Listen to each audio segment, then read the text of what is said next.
The Charlotte man captured the nation's attention when he learned to walk again, despite doctors giving him a 2% chance after a car hit and paralyzed him. Yeah, so now you can read Dean Otto's story in a book that he has written. And in it, he reveals the one thing he says got him through all of this. As WCNC Charlotte's Michelle Bowden found, you might be surprised by that one source of motivation. Dean Otto was an avid runner and athlete when he was hit and paralyzed, but he says he was able to forgive the man who hit him right there on the side of the road because of lessons he learned as a recovering alcoholic. There's been a bicycle rider hit. Dean Otto's bike accident was 5 years ago, but it feels like just yesterday. I heard the tires squeal. I heard my rear tire explode. I felt the impact of the truck. And then I woke up in the middle of Providence Road, I don't know, 90 or so feet from where they hit me. He was paralyzed from the waist down. When I came to in the middle of Providence Road, I said a prayer of forgiveness for the guy that hit me because I knew if I had that resentment, that would eat me alive and frankly, it could make me drink again.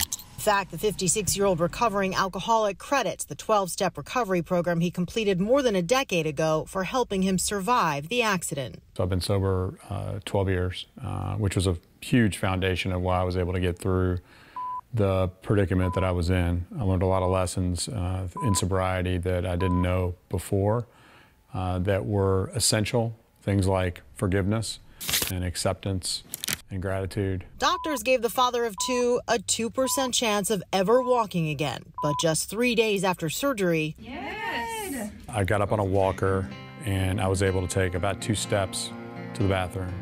The next day I made it to the door. The next day I made it to the end of the hall. Each day just a little more, a little further. A month after the accident, he walked a 5K. A year after the accident, he ran a half marathon, accompanied by his surgeon and the man who hit him. These days, he runs about 15 miles a week. And he's telling the whole story in his new book, 2% Chance, A Journey in Resilience, Recovery, and Rebirth. I just really want to help people and inspire them. I've been through a lot, both personally as well as physically, and I've learned a few things along the way, and I hope that what I've learned can help people maybe avoid some of the mistakes I've made or inspire them to do something that they didn't think they could do. You can find the book on his website, on Amazon, and at a few shops around town in Charlotte. We've got all the information on our website, WCNC.com. Reporting in Charlotte, Michelle Bowden, WCNC Charlotte.